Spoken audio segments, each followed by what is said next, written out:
Video मुलांचे of सगळे करायचे ते ऑप्शन कुठे?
तीन झाले का 15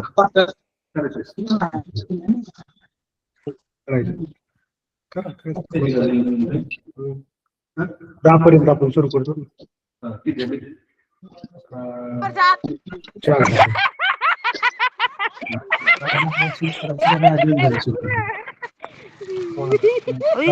7-10 सुरू करतो आपण. 7-10 सुरू करायचं ना मग 6 मिनिटं आहेत अजून. ओके.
ऑप्शन ठीक आहे.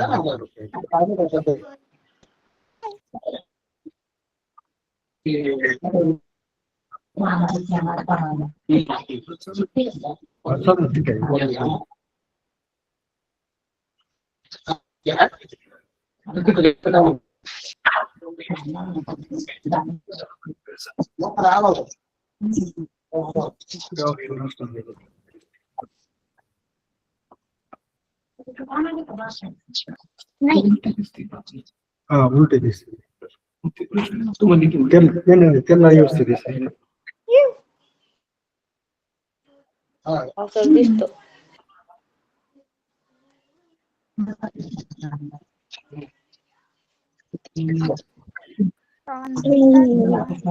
काय रे?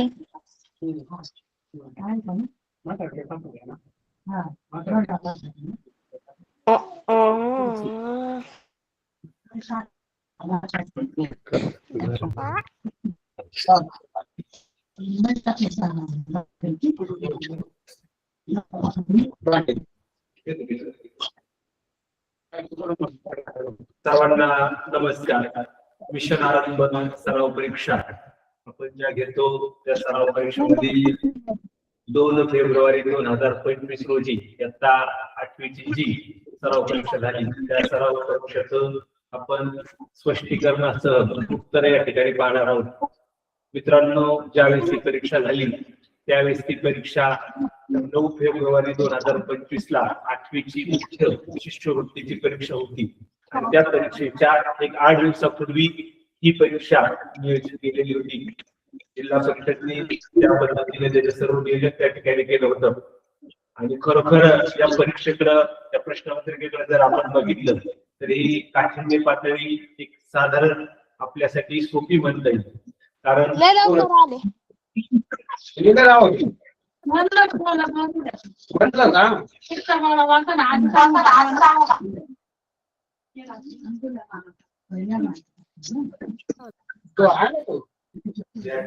चांगल्या प्रकारे उत्तीर्ण होतील अशा प्रकारचा उद्देश ठेवूनच ही प्रश्नपत्रिका एक चांगल्या प्रकारचा दर्जा ठेवून ही तयार करण्यात आली होती.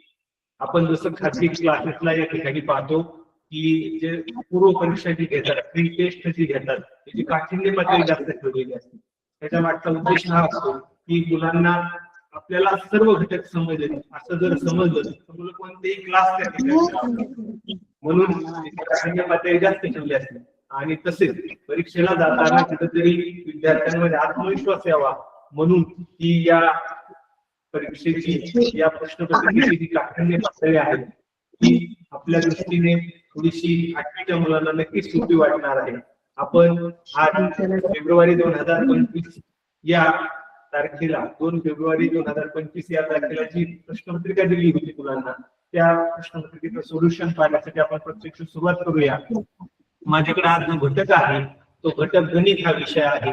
गणितामध्ये 26 ते 75 क्रमांकाचे जे प्रश्न असतात ते आपल्याला या 2 दिवसामध्ये सोडून घ्यायचे आहे. त्यातल्या आपण प्रत्यक्ष आता 26 क्रमांकाचा जो प्रश्न आहे त्याला आपण या ठिकाणी सुरुवात करूया.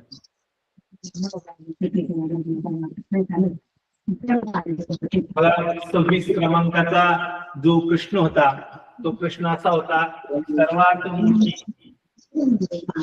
पूर्णांक संख्या व सर्वात लहान धनपूर्णांक संख्या यांची वजाबाकी.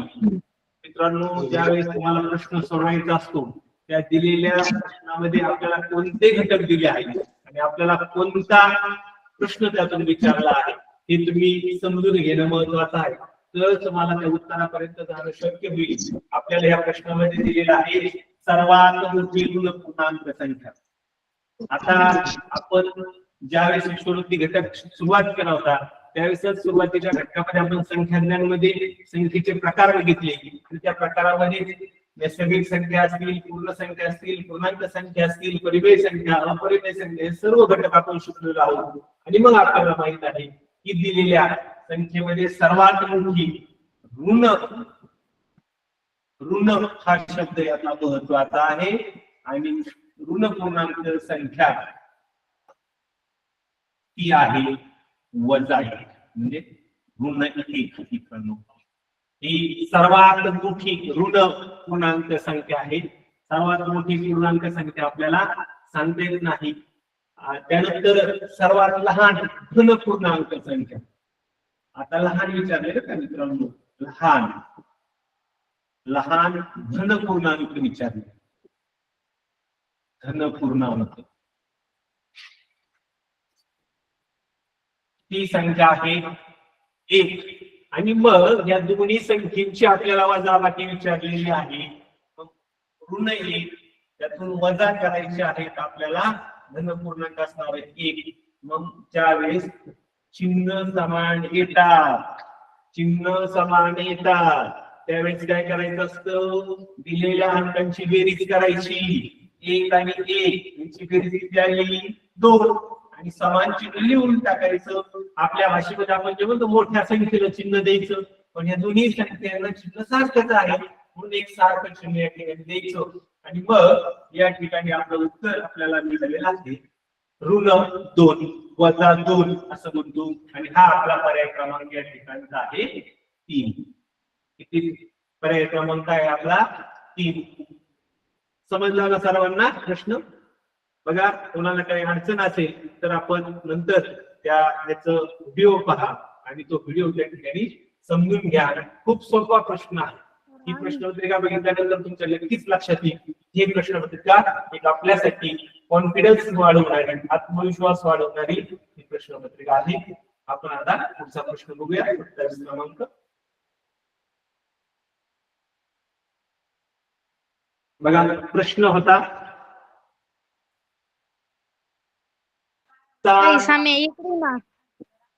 छेद 15च्या गुणाकार 3/21च्या गुणाकार व्यस्त संख्येने गुणल्यास आलेल्या गुणाकाराची गुणाकार व्यस्त संख्या कोणती? 2 पर्याय निवडा. अशा प्रकारचा हा प्रश्न आहे. 2 पर्याय ठिकाणी आपल्याला निवडायचे आहेत. बघा, प्रश्न सोडवताना त्या प्रश्नांचे भाग करून आपल्याला उत्तरापर्यंत जाता आलं पाहिजे. आणि मग पहिला जो भाग आहे 7/15ची गुणाकार व्यस्त संख्या 7/15 आहे आणि त्याची गुणाकार व्यस्त संख्या जर आपण केली तर ती किती येणार आहे बघा 15/7. गुणाकार व्यस्त म्हणजे आपण उलटी जी क्रिया म्हणतो आपण त्याला, आहे का नाही, त्या संख्येच्या व्यस्त संख्या ज्याला म्हणतो आपण ती लिहूया 15/7 आणि गुणाकार व्यस्त. पुढे कसं विचारलंय 30/21च्या गुणाकार व्यस्त संख्येने. मग 30/21ची गुणाकार व्यस्त संख्या आली 21/3. पुढे काय सांगितलंय बघा, संख्येने गुणल्या गुणाकार करायचा. काय करायचंय त्यांचा गुणाकार करायचा. आणि मग गुणाकार केल्यानंतर इथे गुणिले चिन्ह आहे. 7 ने ह्याला भाग द्या, 7×21 15 ने ह्याला भाग द्या, 15 दुने 30. उत्तर आलं आहे आपलं 302. पण इथं आपलं उत्तर संपलेलं नाही मित्रांनो. आपल्याला बघायचंय विचारायला प्रश्न काय, आलेल्या गुणाकाराची, जो आलेला गुणाकार आहे त्याची परत गुणाकार व्यस्त संख्या या ठिकाणी करायची आहे. आणि मग त्याची गुणाकार व्यस्त संख्या केल्यानंतर किती येते 2/3. अशा प्रकारचं हे उत्तर आपलं आलेलं आहे. पण आपल्याला बघा काय विचारलंय, 2 पर्याय निवडायला सांगितले. एक पर्याय तर आला आपला 2/3, आहे का नाही. मग आता दुसरा पर्याय कोणता असू शकतो, 3/2 आहे का, आता कट झाला, आहे का नाही. मग 6/4 होऊ शकतो का, नाही, फक्त हा 4/6 सममूल्य अपूर्णांक आहे. म्हणजे अंश आणि छेदाला जर तुम्ही 2 ने गुणलं तर हे उत्तर येतं. म्हणजे पर्याय क्रमांक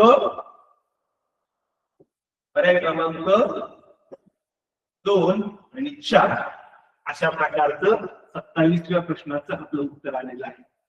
समजलं का सर्वांना? समजून घ्या.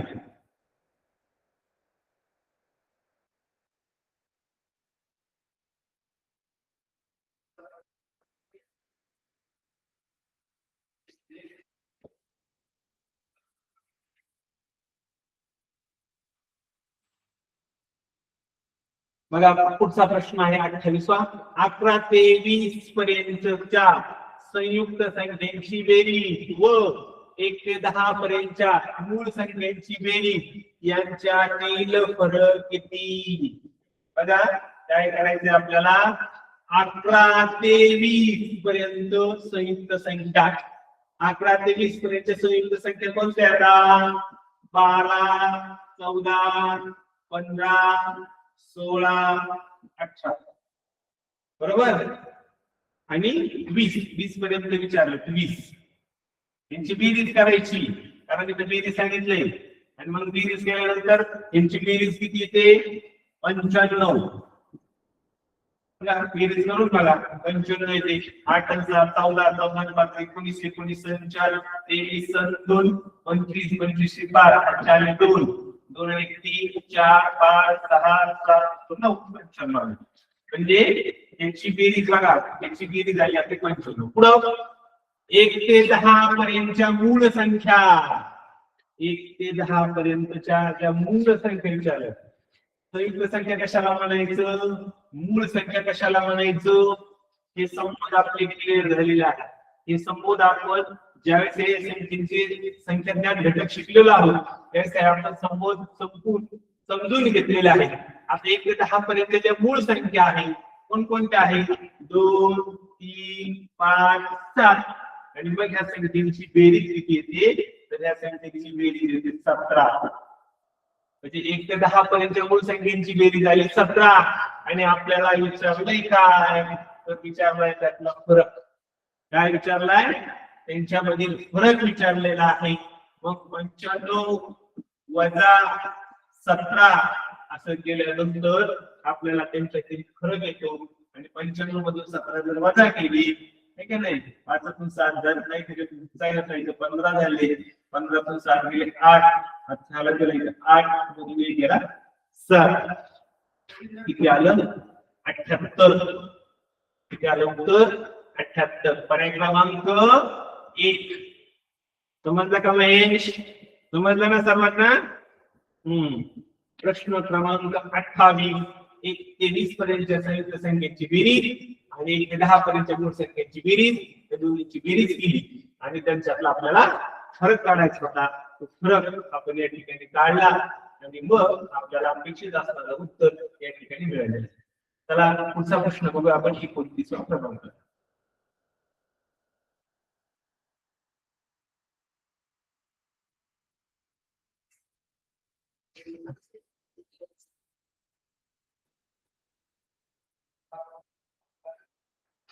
बघा 3 स्टार दिलेले आहे ती 3 अंकी समसंख्या आहे ती कशी आहे समसंख्या आहे सर्व स्टारची किंमत समान असताना खालीलपैकी कोणती संख्या त्याची विभाजक असेल भाजक विभाजक हे घटक आपल्याला माहिती येतं विभाजक म्हणजे निशेष भाग जातो लक्षात घ्या निशेष भाग जातो म्हणजे बाकी शून्य राहते हे आपल्याला माहित आहे आणि मग आता आपल्याला 3 अंकी समसंख्या आता 3 अंकी समान जर तुम्हाला संख्या लिहायच्या झाल्या तुम्ही असेल तर 111 222 333 444 555 पण आपल्याला ह्याच्यातून लिहायच्या फक्त समसंख्या 111 सम आहे का नाही 333 सम आहे का नाही 555 नाही मग आपल्याला समसंख्या कोणत्या भेटतात बघा 222 444 666 आणि 888 आता आपल्यासाठी हा 3 ऑप्शन बघा आता जर तुम्ही कोणत्याही ह्याची जर बेरीज करून घेतली कोणत्याही जरी बेरीज केली तुम्ही तर त्याच्यामध्ये ह्याची बेरीज किती ती 6 ह्याची 12 18 आणि 24 म्हणजे 3 ने तर निश्चित भाग जाणार आहे बरोबर म्हणजे 3 पर्याय नसणार आहे आपल्याला विभाजक नसेल असं विचारलं नसेल म्हणजे नाही शोधायचं आपल्याला त्यानंतर बघा 2 ने तर सर्वांना भाग जाणार पहिला प्रश्न फक्त 4 आणि 6चा मग 6 ने देऊन बघा ठीक आहे नाही 6 ने पण या सगळ्यांना जर भाग दिला तर सहज 6 ने बघा 6 18 गुणिले 4 42 भाग जातोय 26 42 आणि 24 त्याला भाग त्याला पण जातोय त्यानंतर 6 ने 6 गुणिले 2 4/48 ह्याला पण भाग फक्त 4 ने बघा भाग जात नाही. म्हणजे 4 ने जर तुम्ही ह्याला भाग दिला तर बघा 4×5 = 20. खाली उरले 2 वरून घेतले 2 4×5 = 20 बाकी राहील का ते. म्हणजे ही संख्या विभाजक नसेल. पर्याय क्रमांक 3. पर्याय क्रमांक 3 समजलं का? चला पुढचा आपण 30 नंबरचा प्रश्न बघू.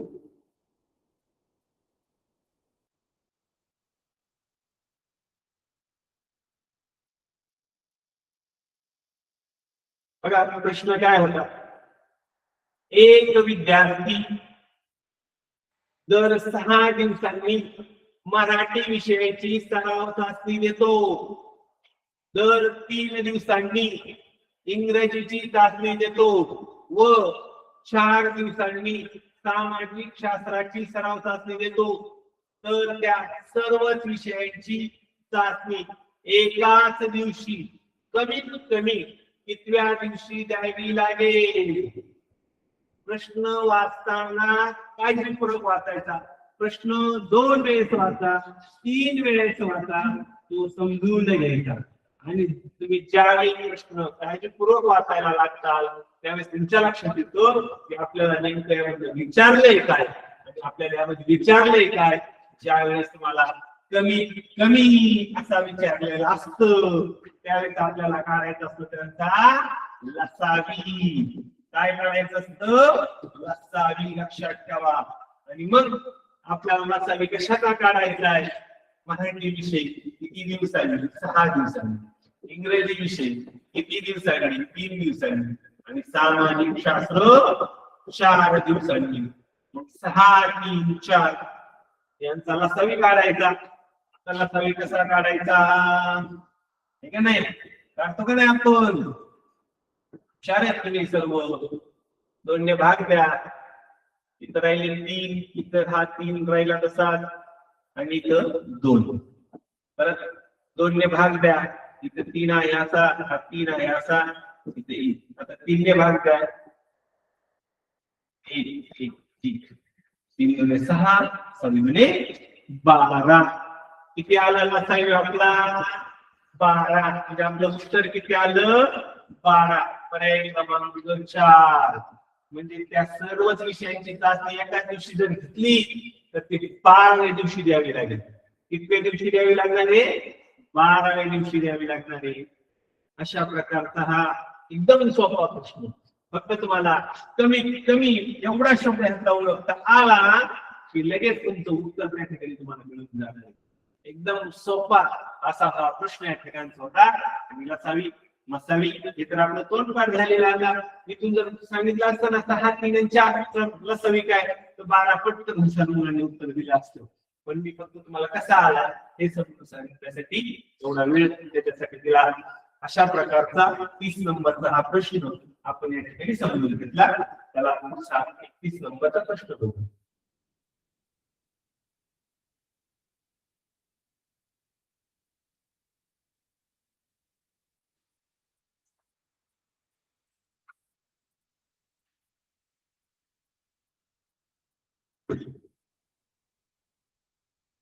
बघा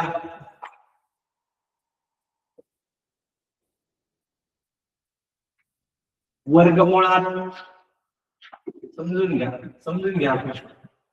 वर्गमुळात 1.69 आहे. म्हणजे 169 चे वर्गमूळ किती? 13. तर किती घरानंतर दशम चिन्ह आहे? 2. म्हणजे आपल्या उत्तरामध्ये किती घरानंतर दशम चिन्ह येणार आहे? 1. येते नाही. वर्गमूळ घेताना निम्म्या त्याचं दशम चिन्हामध्ये आपण रूपांतर करतो. म्हणून याचं उत्तर आलेलं आहे 1.3. बरोबर. त्यानंतर 324 3.24 आहे. ठीक आहे नाही? म्हणजे 3.24 चं वर्गमूळ काढायचं म्हणजे 324 चं वर्गमूळ आपल्याला माहित असलं पाहिजे. 324 चं वर्गमूळ किती आहे? पाठाचं वर्गमूळ 18. म्हणजे किती आलं आपलं? 1.8 आणि 2.25 म्हणजे 225, त्याचं वर्गमूळ 15 म्हणजे 1.5. बरोबर. आता बघा हे खाली ती संख्या दिली का, पॉईंट नंतर किती करायचं, 1 2 3 4 5 6 7 8 दशमचिन्हानंतर 8 अंक आहे. आणि मग आपल्याला ह्याचं वर्गमूळ घ्यायचं आहे. 256चं वर्गमूळ आपल्याला माहित आहे 16 आहे. किती आहे, 16. म्हणून माहिती उत्तर आपण लिहिल्यानंतर कसं येणार आहे, वर्गमूळ घेतल्यानंतर 8 घालानंतर दशमचिन्ह होतं, वर्गमूळ घेतल्यानंतर ते 4 घालानंतर येणार आहे.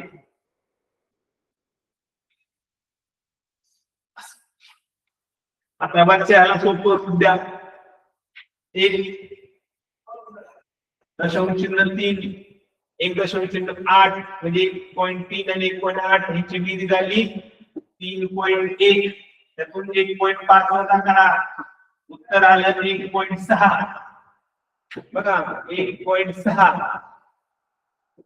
आणि आपलं खाली उत्तर आहे 0.0016.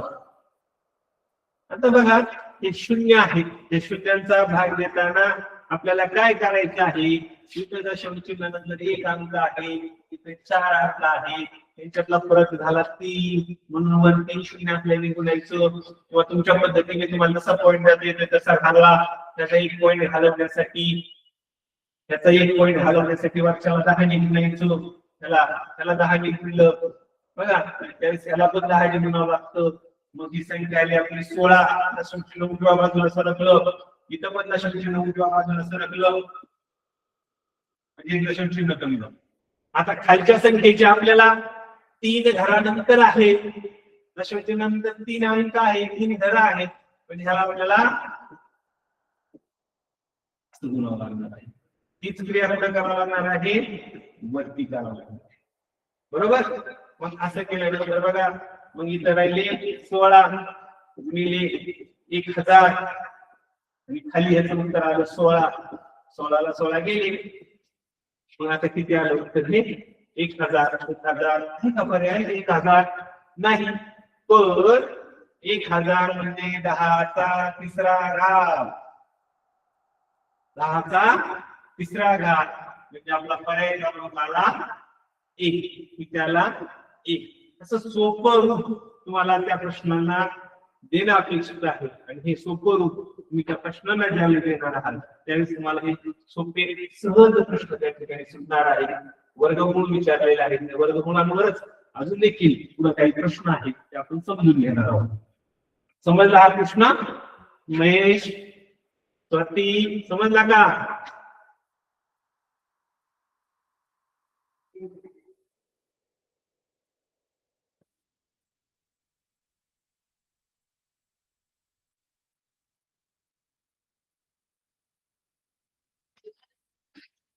चला 32वा क्रमांकाचा प्रश्न आहे. 10.9छेद7 याचा अर्थ 10+9छेद7 असा आहे. तर 5 वर्गमुळात 3 चा अर्थ काय? आणि मग सगळ्यांना वाटतं सर पर्याय क्रमांक 2 येईल का? पण हा पूर्णांक किती पूर्णांक आहे, हा पूर्णांक किती पूर्णांक आहे का? नाही ना.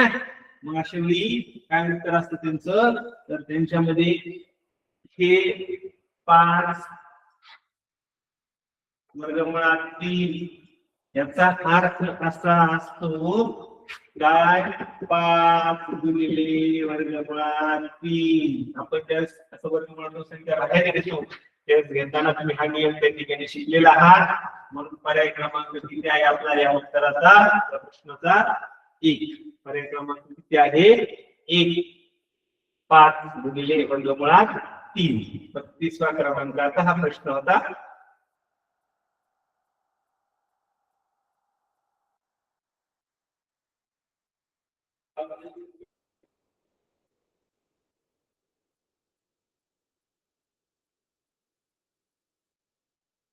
बघा बरं का, 31वा प्रश्न. बघा जसं आपण बघितलं ना वर्गमूळ, ठीक आहे नाही, घातांक, ठीक आहे, घातांकांची मूळ 8वीला धडा आहे. आणि मग त्याच्यावरती ते प्रश्न आहेत आपले. आता बघा, हे जर आपण सोडवलं, हे सोडवल्यानंतर तुमच्या काय लक्षात येतं की इथं 144 आहे. 144 चा वर्ग केलेला आहे. वर्गात परत वर्ग दिलेला आहे. एक त्यातली जो भाग आहे आपण एवढंच समजून घेऊ, एवढंच असं आहे. वर्गमूळ परत वर्गमुळात 144 आणि त्याचा वर्ग आहे. बरोबर का? आता 144 चा वर्ग आहे म्हणजे 144 चा वर्ग. काय मोठं वर्गमूळ चिन्ह काय नाही, आता मी वेगळ्या रंगाने काढतो. दुसरं वर्गमूळ चिन्ह असं काढलं आपल्या रंगाचं. मग 144 चा वर्ग आहे, 144 गुणिले 144 असं लिहू शकतो आपण, आहे का नाही? किंवा डायरेक्टली वर्गाचा वर्गमूळ घेतलं की तुम्हाला भेटणारच आहे. आणि मग त्याचं वर्गमूळ दिले आपल्याला 8 म्हणून आपलं उत्तर येणार आहे 144 वर्गाचं किती आलं तर आपलं मोठा वर्ग चिन्ह राहिला आहे. आपलं उत्तर आलं 144. वर्गमूळ चिन्ह दिलेलं आहे. आता 144 बरोबर. पुन्हा आता हे 144 वर्गमूळ आपण घेतलं. आता आहे 8. किती आले 8 आणि त्याच्या पुढे वजा चिन्ह. म्हणजे ही कन्सेप्ट आपण एवढी समजून घेतली. या ठिकाणी त्याचं उत्तर आलेलं आहे 8. त्या पदाचं उत्तर आपलं 8 आलेलं आहे. पुढे बघा, आता इथं असं दिलेलं आहे 64 आणि मग ह्या 64 चा वर्ग. त्या 64 चा काय करायचा आहे आपल्याला वर्ग करायचा आहे.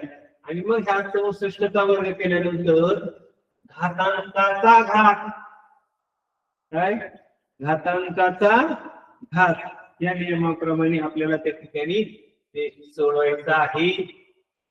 बघा, घातांकाचा घात. आता इथे बघा 64 चा वर्ग आहे. 64 चा वर्ग परत त्याचा 1/6 घात. ठीक आहे ना, म्हणजे 6 असं वाचन केलं जातं त्याचं. मग आपण ह्या 64 चा वर्ग आहे, ठीक आहे ना, तिथे पण आपण असे कोड करू शकतो का की 8 चा 4था घात.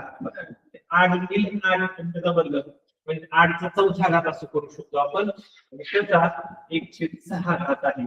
त्यांचा गुणाकार केल्यानंतर किती आलं बघा 8 चा 2/3 अशा प्रकारचा. मग 8 चा 2/3 मूळ जर आल्यानंतर मग आपण आधी खालच्या संख्येने मूळ असतो. मग 8 चं तिसरं मूळ, 8 चं घनमूळ म्हणजे 2.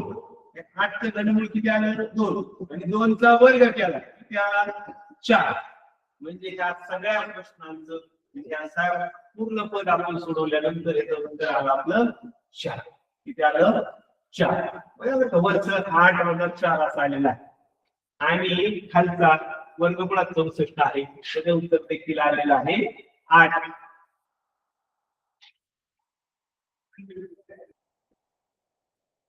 तर 12 आलं होतं त्याचं उत्तर. 12 आलं होतं. 8 नाही. 144 चं वर्गमूळ घेतलं होतं आपण. 12 8 नाही 12. 144 चं वर्गमूळ किती आहे 12. आणि मग 12 वजा 4 केल्यानंतर आलं 8 आणि त्याचं पण 8 म्हणजे उत्तर आलं होतं 1. पर्याय क्रमांक 4. आणि मग आपल्याला इथे सांगितलं होतं 2 अचूक पर्याय निवडा म्हणून 10 चा 0वा घात त्याचं देखील उत्तर 1 असतं. पर्याय क्रमांक 3 आणि 4. 33व्या प्रश्नाचे पर्याय क्रमांक किती आलेला आहे 3 आणि 4 आलेला आहे. घातांचा घात हे फक्त आपल्याला समजून या ठिकाणी घ्यायचे आहे.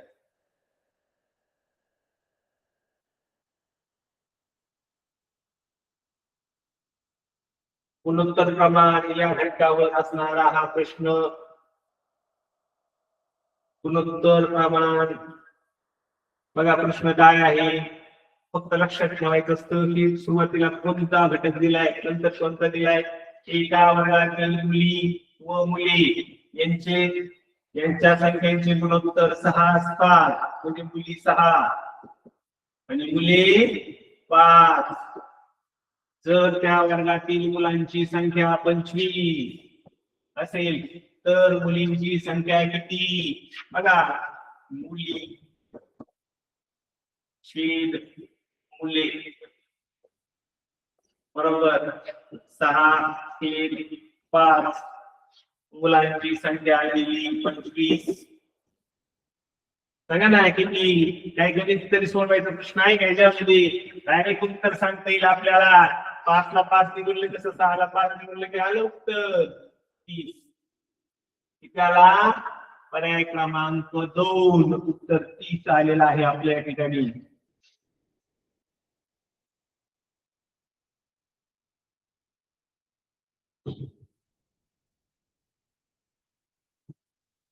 चौतीस क्रमांकाचा हा प्रश्न.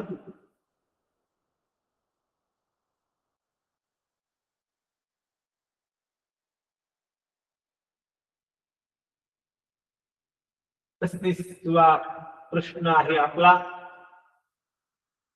बघा, शेकडेवारी वगैरे आपण जे घटक काढतो, सरासरी काढतो, तशा प्रकारातला हा प्रश्न आहे. सरासरीवर विचारलेला.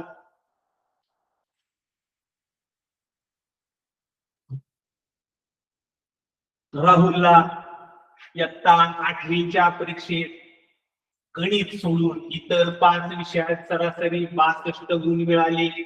किती विषयात मिळाले? तर 5 विषयात मिळालेले आहे. गणितासह 6 विषयांची सरासरी आणि 5 विषयात सरासरी दिली. 5 विषयांची सरासरी 62 दिली, म्हणजे 62 दिले 5 केला आपण 0 हाताला 1 6 25 आणि 31 310. 5 विषयांची 310 गुण मिळालेले आहेत कोणाला? राहुलला. गणितासह 6 विषयांची सरासरी 65. आता गणित विषय धरून 6 विषयाची सरासरी आलेली आहे 65, म्हणजे 65 गुणिले 6 करा, 6 25 30, 3 6 7 36 3 39 390 गुण. आणि मग गणितातले गुण जर काढायचे असतील तुम्हाला तर या 390 गुणातून 310 वजा जर केले आपण, हे गणित धरून आहे आणि हे गणित सोडून आहे, अशी वजाबाकी केली आपण.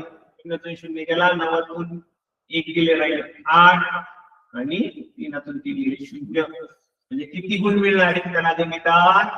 किती गुण मिळाले? 80. पर्याय क्रमांक 2 किती आहे? पर्याय क्रमांक 2 80 गुण मिळाले राहुलला गणितामध्ये.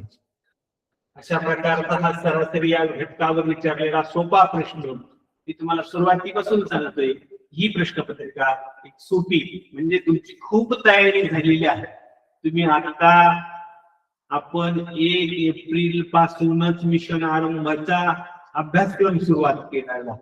त्यामुळे आता आपण जवळजवळ जानेवारी एंड या महिन्यापर्यंत आल्यामुळं तुमचे अनेक घटक 2-3 रिव्हिजन होऊन जवळजवळ तुमच्या 100 प्रश्न वगैरे त्या ठिकाणी सोडून झालेले आहे. त्याच्यामुळे हा घटक तुम्हाला या ठिकाणी खूप सोपा वाटणार आहे. खरोखर सोपी अशी ही प्रश्नपत्रिका तुम्हाला वाटणार आहे.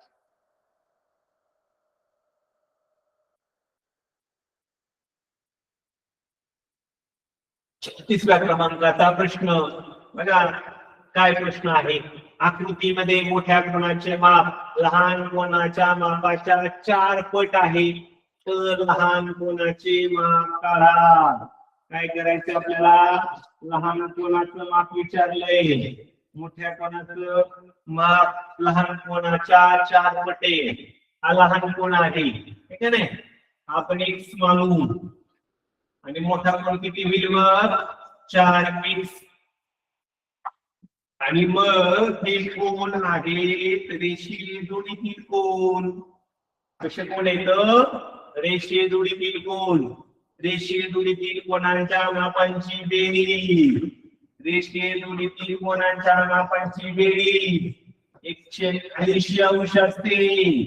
मग 4x अधिक 1x झाले 5x बरोबर 180.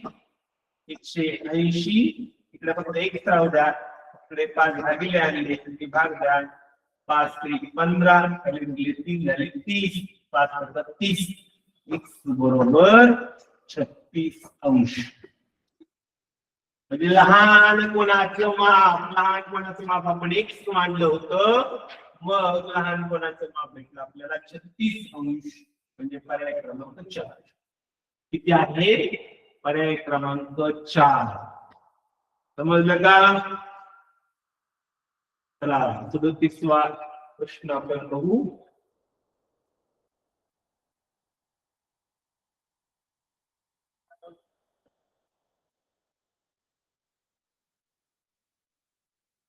रेषा यल, समांतर रेषा यम, समांतर रेषा यन, 3 रेषा समांतर दिलेल्या आहेत व त्यांच्या रेषा ए व बी या छेदित आहेत. या यल यम यल या 3 रेषांना ए आणि बी नावाच्या 2 छेदिका दिलेल्या आहेत. आता आपल्याला विचारलं एक्स ची किंमत, आपण इथे एक्स दिलेला आहे, एक्स ची किंमत विचारलेली आहे. बघा काय विचारलं आपल्याला? एक्स ची किंमत विचारलेली आहे. आणि मग त्या एक्स ची किंमत विचारलेली आहे. त्या 2 समांतर रेषांमध्ये बघा 6 दिलेला आहे, इथे 1.8 दिलेला आहे आणि आपल्याला इथे एक्स ची किंमत विचारलेली आहे. याचा फक्त एकच गुणधर्म आहे, समांतर रेषांमधील गुणोत्तर समान असते. समान रेषांमधील जे गुणोत्तर असतं ते नेहमी समान असतं. पण ही काय केलेले बघा, ह्याचे गुणोत्तर किती दिले? 2 आणि 6 म्हणजे तिप्पट केलेले आहे. तसंच करायचं आहे आपल्याला, फक्त 1.8 ची तिप्पट करायची आहे.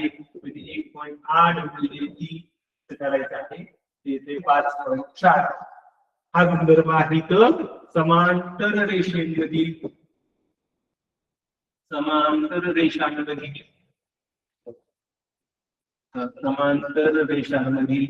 गुणोत्तर समान असते, हा गुणधर्म वापरलेला आहे. आणि या गुणधर्मानुसार आपण ते प्रश्न सोडवलेला आहे. समजलं का? प्रश्न क्रमांक 37 खूप सोपे प्रश्न आहे.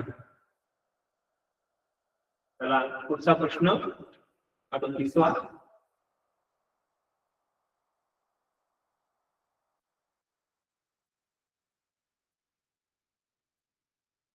बघा, रेषा AB समांतर रेषा CD असून रेषा BD ही छेदिका आहे. तर यम कोण BBC बरोबर 45°. तर एक्स बरोबर किती?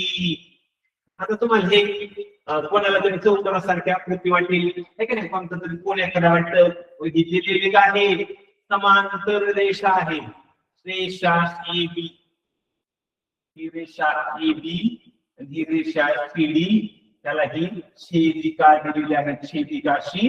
आणि मग ह्या छेदिका दिल्यानंतर मग त्याचं इथं माप दिलेलं आहे 85 आणि आपल्याला विचारलं आहे एक्स चं माप, मोठं माप विचारलेलं आहे.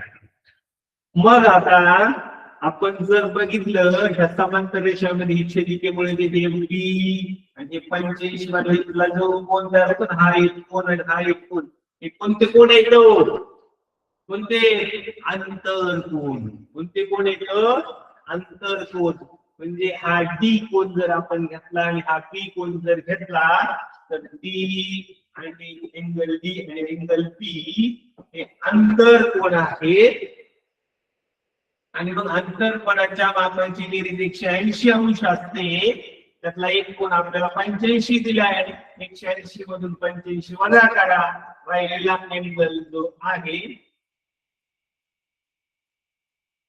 बघा, इथं डी आपल्याला 85 दिलेला आहे आणि एंगल बी आपण 180°. एंगल बी 180 मधून 85 वजा केले, एंगल बी भेटला आपल्याला 95. ती भेटला 95. आता जर हा बी कोण 95 असेल तर हा प्रविशाल कोण काढायचा आपल्याला. प्रविशाल कोण आहे का नाही? आणि मग 360 मधून 95 वजा करायचे. 360 मधून 95 वजा केले आपल्याला प्रवेशाल कोण भेटणार आहे? किती भेटला तो? वजाबाकी करा. 265. पर्याय आहे का? आहे पर्याय. कितवा पर्याय आहे? तिसरा पर्याय आहे. म्हणजे तुम्हाला अंतर कोण आणि हा कोण काढला, ज्याला आपण प्रवेशाल कोण म्हणतो, की तुम्हाला पण उत्तर त्या ठिकाणी भेटणार आहे. समांतर रेषेवर दिलेला हा प्रश्न, यापूर्वीचाही एक समांतर रेषेवर दिलेला प्रश्न होता, सरासरीवर प्रश्न झालेला आहे.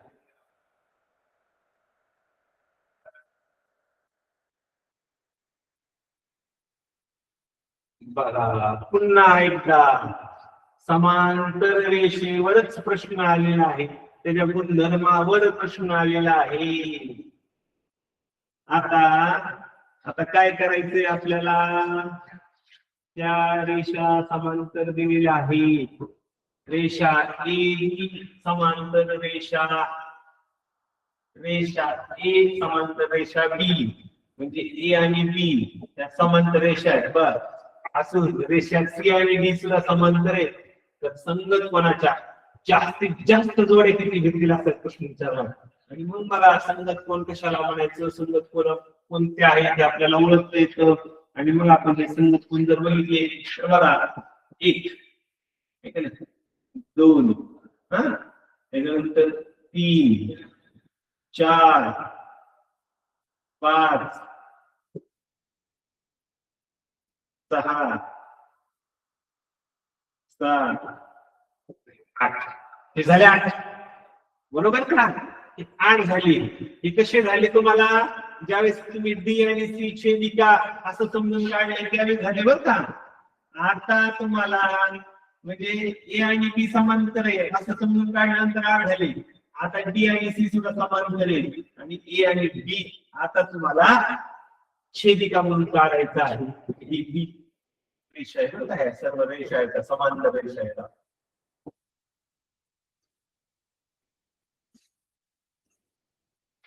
आता जसं तुम्ही ह्याच्याशी समांतर काढलं तसं ह्या रेषांची पण समांतर काढू शकता का नाही कोण? म्हणजे बघा, आता ह्या दोन रेषा समांतर आहेत असं करायला फिरवल्या तर त्या कोणाशी समांतर संगत कोण बघा इथे येणार. असं म्हणजे ह्याचा पण हे संगत कोण झाला, दिसलं का? मग अशा पद्धतीने किती जोड्या तयार होणार आहेत? 8. म्हणजे जास्तीत जास्त किती जोड्या तयार होऊ शकतात? 16. लक्षात ठेवा, छेदिका नाही, ह्या पण समांतर रेषा आहेत. म्हणून संगत कोणाच्या जोड्या कशा तयार होणार आहेत? त्या दुप्पट तयार होणार आहेत. आपल्याला माहित असते की छेदिका दिल्यानंतर 8 तयार होतात, परंतु 8 तयार होणार नाही. समांतर असल्यामुळे आपल्याला छेदिका समजून करून त्या ठिकाणच्या संगत कोणाच्या जोड्या मोजावर आणणार आहे आणि मग आपलं उत्तर येणार आहे 16. संगत कोणाच्या जोड्या किती येणार आहेत? 16.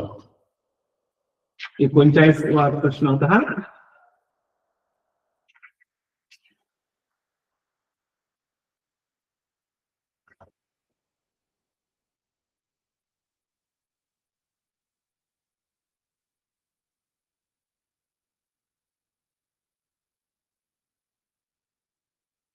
आहे का वर्तुळा विशाल कंसांचे माप लघु कंसाच्या मापाच्या 5 पट आहे, तर लघु कंसाच्या संगत केंद्रीय कोणाचे माप काढा. काय करायचंय? असा हा वर्तुळ आहे. बरं, हे वर्तुळ आहे असं समजून घ्या.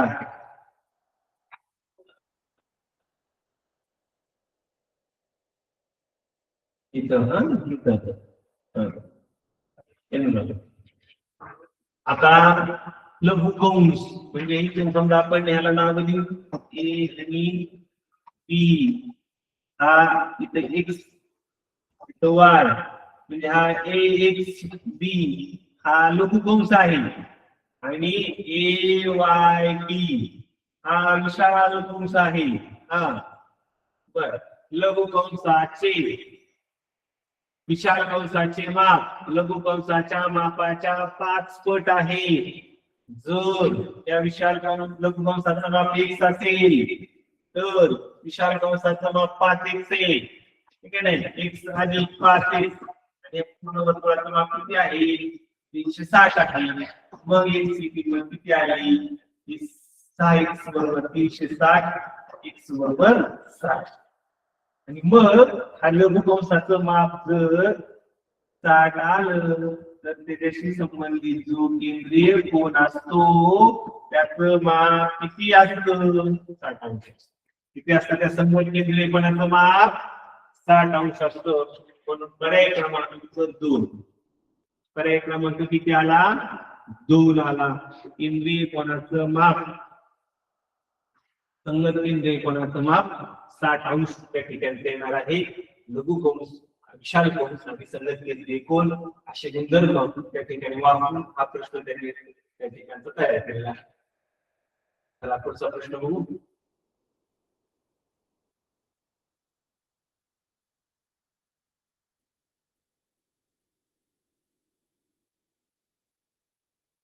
चौकोन या घटकावरचा हा प्रश्न.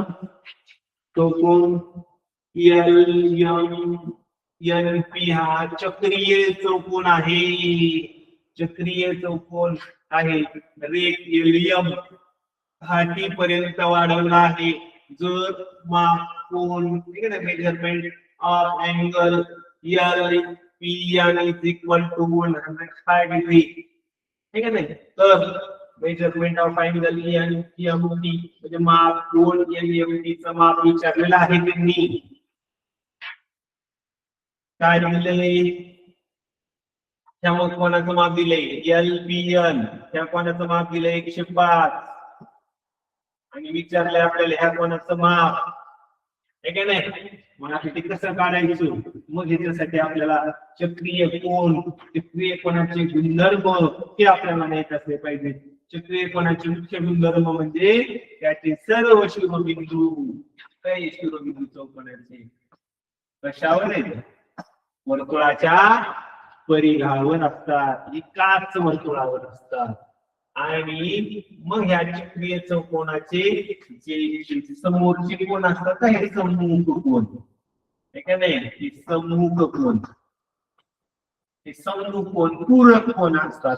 म्हणजे पूरक कोन म्हणजे किती? त्यांच्या मापांची बेरीज 180 अंश असते. आता एका कोनाची मापाची बेरीज एक कोन दिला 105. 180 तून 105 जर वजा केला आपण तर किती राहिला? 75. किती राहिलं? 75. मग जर हा 75 असेल, यम हे काढला हा कोन, जर 75 असेल तर हा कोन विचारलाय. ही आहे रेषा, इथे दिलेलं आहे रे MT पर्यंत वाढवला म्हणजे हा रेषा आहे. आणि मग हे रेषे जोडीतील कोन झाले. रेषे जोडीतला हा कोन 75 आहे. हा किती आहे? 180 तून वजा करा 75, 105. किती येणार आहे? 105. पर्याय क्रमांक 4. चक्रीय कोनाच्या संदर्भातला हा प्रश्न होता. 41वा. चक्रीय कोनाचे गुणधर्म त्यासाठी आपल्याला माहित असले पाहिजे. चक्रीय कोनाचे समूह कोन हे पूरक कोन असतात. हे देखील गुणधर्म यामध्ये आपल्याला माहित असणं अपेक्षित आहे. तरच हा प्रश्न आपण या ठिकाणी अचूकपणे सोडवू शकतो. चला पुढचा प्रश्न.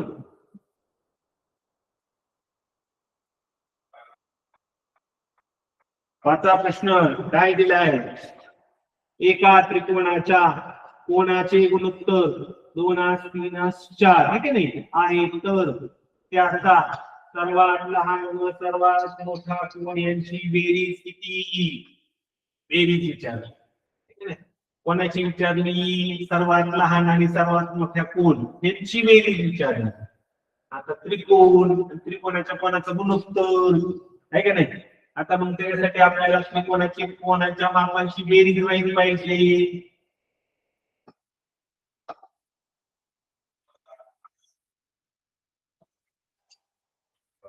हा बघा, त्रिकोणाच्या त्रिकोणाला 3 कोन असतात आणि त्रिकोणाच्या सर्व कोनांची म्हणजे 3 कोनांच्या मापांची बेरीज 180 अंश असते. हा गुणधर्म त्यामधल्या त्या कोनांचं गुणोत्तर दिले 2, 3, 4. आता x म्हणून 2x अधिक 3x अधिक 4x बरोबर 180. 2x अधिक 3x 5x अधिक 4x 9x. 9x बरोबर 180. x बरोबर 20. आणि मग लहान गुण म्हणजे 2x म्हणजे तो झाला 40 अंशाचा, मोठा गुण 40 म्हणजे तो झाला 80 अंशाचा. आणि त्यांची विचारली बेरीज, काय विचारली बेरीज. आणि मग 80 आणि 40 ची 120 अंश, किती आली 120 अंश. म्हणून आपलं उत्तर या ठिकाणी आलेलं आहे 120 अंश. किती आले आपलं उत्तर 120 अंश. समजलं का?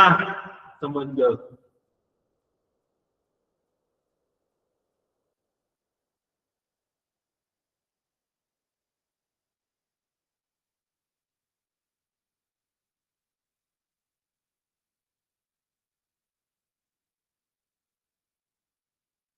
पुढचा प्रश्न आहे जर 30 नाही स्वल्पराम 1 स्वल्पराम 50 पायथागोरसचे त्रिकूट आहे तर x ची किंमत काढा.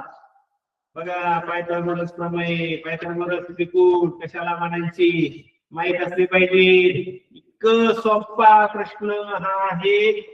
1 सेकंदात उत्तर यायला पाहिजे तुम्हाला. इथं बघा काय दिले 3 दिलाय 5 दिलाय आणि तुम्ही पायथागोरसचं त्रिकूट किती आहे 3 4 5. पायथागोरसचं त्रिकूट किती आहे 3 4 5. 30 दिले 50 दिले म्हणजे किती येणार 40. किती येणार आहे 40. पर्याय क्रमांक 1 सोडून द्यायची आवश्यकता आहे का? सोडून द्यायचं असेल तर काही नाही. 50 चा वर्ग करायचा 25, 30 चा वर्ग करायचा 900, 25 मध्ये 900 वजा करा 1600, 1600 मध्ये घ्या 40. आलं ते नाही. 3 4 5 हे पायथागोरसचं त्रिकूट आहे. त्याच्यावर फक्त एक शून्य दिलाय म्हणून 4 वर शून्य दिला झालं 40. सोपं प्रश्न तुम्हाला या ठिकाणी विचारलेला आहे. पायथागोरसच्या प्रमेयावरती पायथागोरसच्या त्रिकुटावरचा प्रश्न तुम्हाला या ठिकाणी विचारलेला आहे. 44वा प्रश्न आहे. बघूया आपण. चला 44वा प्रश्न.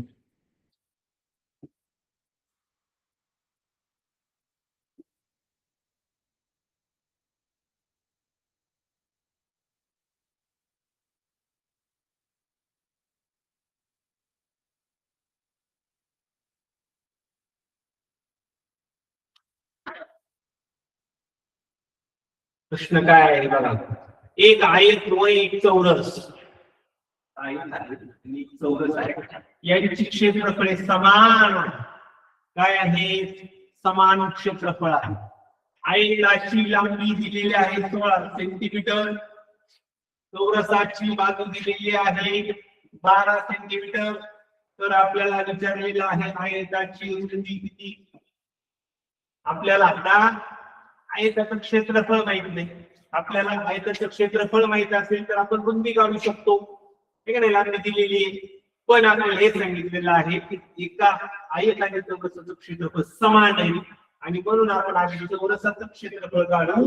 त्यातली बाजू दिलेली आहे 12 सेंटीमीटर आणि चौरसाचं क्षेत्रफळाचं सूत्र आहे बाजू वर्ग.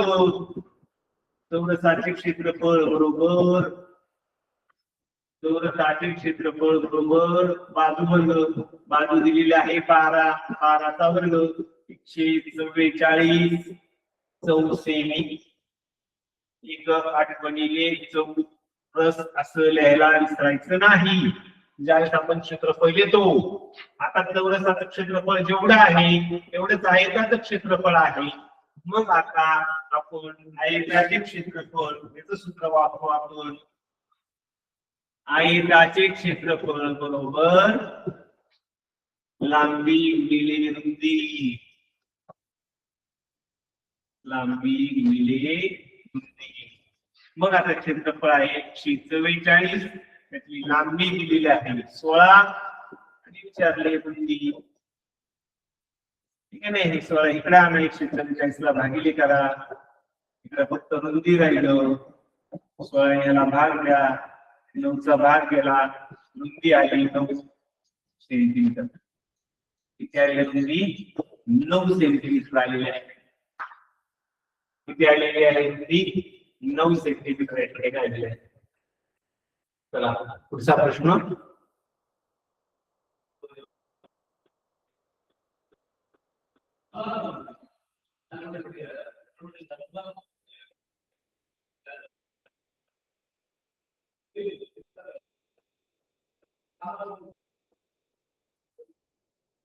खालील आकृतीत बघा, खालील आकृतीत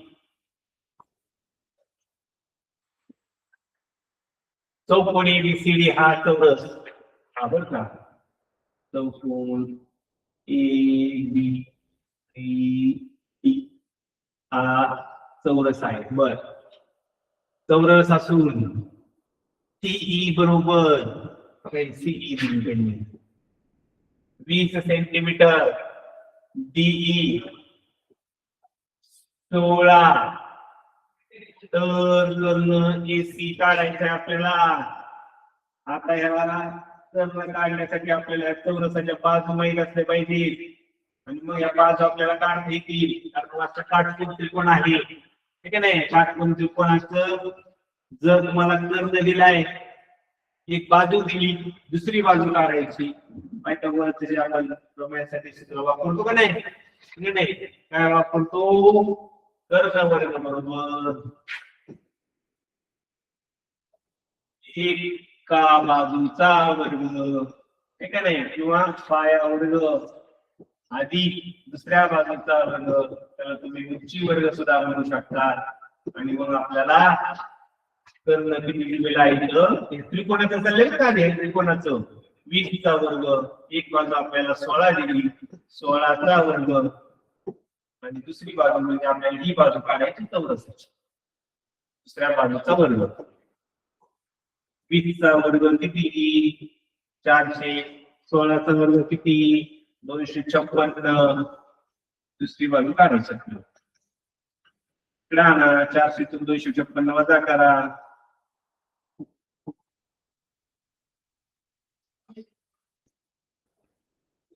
दुसऱ्या बाजूचा वर्ग किती आली, वजा यांची 144, याचं वर्गमूळ घ्या, ही बाजू आली आपली 12, किती आली बाजू आपली 12, त्याचं वर्गमूळ घेतलं की 12 आलं, ही बाजू 12 आली. आणि जर आपल्याला चौरसाची बाजू माहित असेल तर आपल्याला कर्ण माहित असतो, d = 2, ठीक आहे नाही. हे म्हणजे बाजू थोडक्यात वर्गमूळ 2 असं असतं सूत्र, ठीक आहे ना. बाजू तिथं बाजू म्हणून आपण बाजू, मग बाजू किती दिलेली आहे, कर्ल, चौरसाचा कर्ल काढायचा असेल तर बघा, चौरसाचा कर्ल बरोबर बाजू आणि वर्गमूळ असं असतं. बाजू आपली 12 आलेली आहे, 2, ते पर्याय क्रमांक आपला 3 आलेला आहे. पर्याय क्रमांक किती आलेला आहे आपला, 3 आलेला आहे.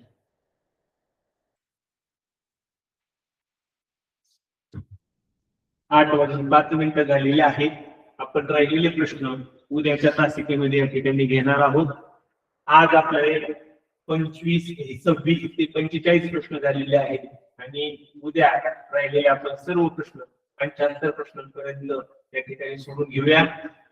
तुम्हाला या प्रश्नांमध्ये नक्कीच कोणती अडचण येणार नाही. ही जर अडचण आली तर तुम्ही आपली जी इजू प्रायमरी नगर 3 ही जी वेबसाईट आहे त्या वेबसाईटवर जाऊन पुन्हा ते व्हिडिओ या ठिकाणी तुम्ही पाहू शकता आणि तुमचे जे कन्सेप्ट क्लिअर आहेत, तुम्हाला जे घटक समजत नाही ते घटक देखील तुम्ही या ठिकाणी समजून घेऊ शकता. आजच्या तासिकेला उपस्थित राहिलेल्या सर्व विद्यार्थ्यांचं, अधिकारी असतील, शिक्षक असतील, सर्वांचं मनपूर्वक मी या ठिकाणी आभार मानतो आणि कर्जत तालुक्याच्या वतीनं आजची जी तासिका संपली असं मी या ठिकाणी जाहीर करतो आणि सर्वांचे पुन्हा एकदा मनपूर्वक धन्यवाद.